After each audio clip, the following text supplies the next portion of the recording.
Halo guys, selamat datang di Chemistry Education UPH.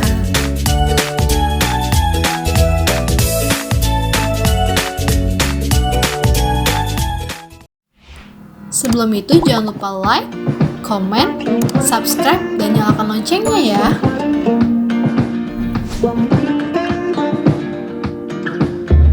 Selamat menyaksikan semua.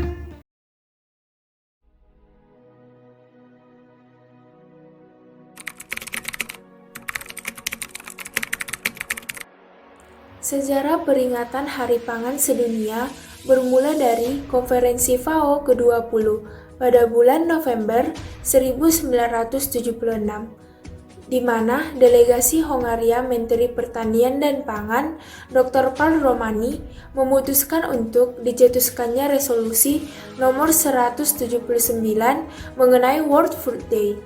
Resolusi disepakati oleh 147 negara anggota FAO, termasuk Indonesia, dan menetapkan bahwa mulai tahun 1981, segenap negara anggota FAO setiap tanggal 16 Oktober memperingati Hari Pangan Sedunia.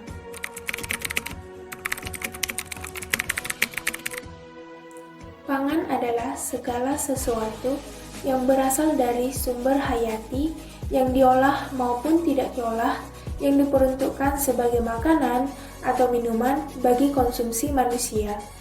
Gizi diartikan sebagai proses organisme menggunakan makanan yang dikonsumsi secara normal untuk mempertahankan kehidupan.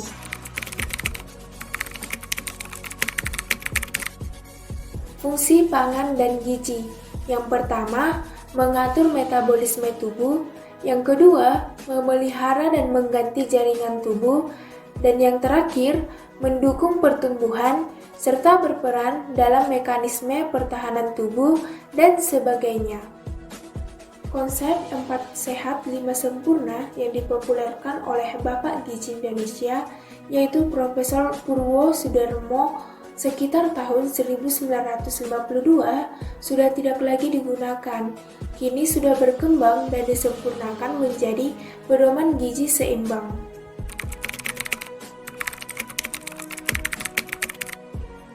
Nah, yang menjadi perbedaan antara makanan 4 sehat 5 sempurna dengan pedoman gizi seimbang atau PGS yaitu yang pertama, penekanan pesan.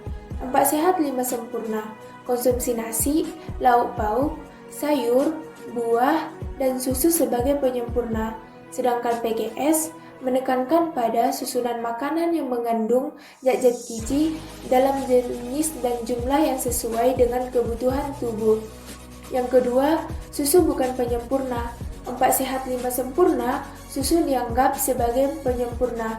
Sedangkan PGS, susu termasuk ke dalam kelompok lauk pauk atau bukan makanan penyempurna dan dapat digantikan dengan jenis makanan lainnya yang sama nilai gizinya.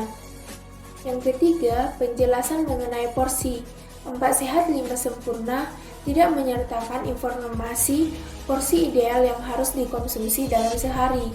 PGS memberikan jumlah porsi ideal yang harus dimakan setiap hari.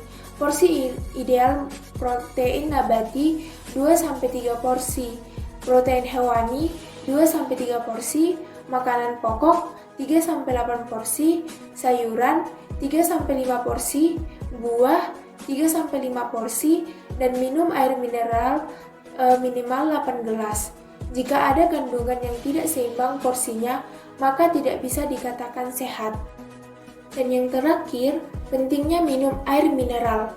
4 sehat 5 sempurna tidak menggambarkan bahwa tubuh perlu minum air mineral secara cukup. Sedangkan PGS, kebutuhan minum air mineral minimal 2 liter atau lebih kurang 8 gelas per hari.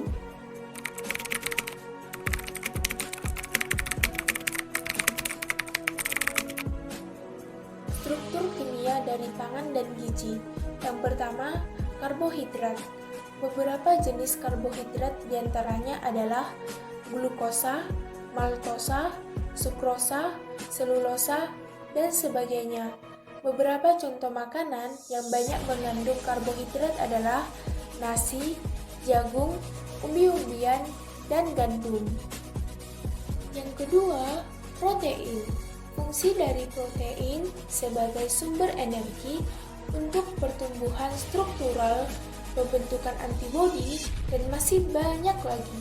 Beberapa jenis makanan yang banyak mengandung protein adalah telur, ikan, daging, susu, tempe, tahu, dan kacang-kacangan.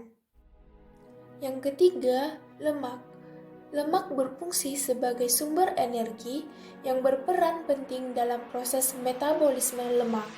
Beberapa jenis makanan yang banyak mengandung lemak yaitu kacang-kacangan, telur, daging, susu, keju, dan minyak. Yang keempat, vitamin. Ada dua jenis vitamin, yaitu vitamin yang larut dalam lemak dan vitamin yang larut di dalam air. Beberapa jenis makanan yang banyak mengandung vitamin, yaitu hati sapi, susu, telur, ikan, susu buah-buahan, dan sayur-sayuran. Yang kelima, mineral. Berfungsi sebagai salah satu zat gizi atau nutrisi yang memiliki peran dalam membantu fungsi tubuh agar berjalan dengan optimal. Mineral dapat diperoleh melalui konsumsi kacang-kacangan, biji-bijian, daging, coklat, buah-buahan, yogurt, keju, sayur, susu, dan umbi-umbian.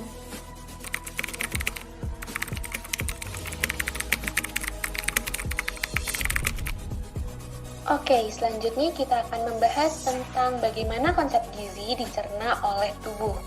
Nah, ada 4 konsep bagaimana konsep gizi ini dapat dicerna dengan tubuh kita sendiri, yang disebut mekanisme. Nah, yang pertama adalah mekanisme karbohidrat. Nah, salah satu fungsinya adalah untuk keperluan ATP nih. Yang kedua adalah mekanisme protein. Ini tuh mekanisme yang diserap oleh usus halus dan dialirkan ke dalam seluruh tubuh. Kemudian yang ketiga adalah mekanisme lemak. Nah, biasanya mekanisme ini tuh terjadi pada pankreas kita nih. Nah, yang terakhir adalah mekanisme vitamin. Nah, mekanisme vitamin ini dapat digolongkan menjadi vitamin yang dapat larut oleh pelarut yang ada, entah air dan sebagainya.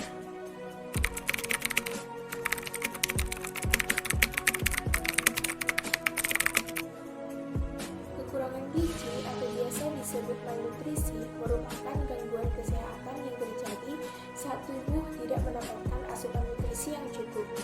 Hal ini dapat menyebabkan tubuh tidak dapat menjalankan fungsinya dengan baik dan daya tahan tubuh menjadi lemah sehingga tubuh akan lebih mudah terserang penyakit seperti anemia, scurvy, marasmus, hingga dalam tingkatan yang parah dapat menyebabkan kematian. Wah, berbahaya juga ya dampak yang bisa ditimbulkan jika kita kekurangan asupan gizi. Oleh karena itu, yuk sama-sama menjaga pola makan kita karena sangat penting bagi kita untuk memperhatikan pola asupan gizi kita setiap harinya sebagai suatu bentuk tanggung jawab kita kepada Tuhan atas hidup kita dan sebagai bentuk menghormati tubuh kita yang adalah baik Allah seperti yang tertulis di dalam 1 Korintus 6 ayat 19.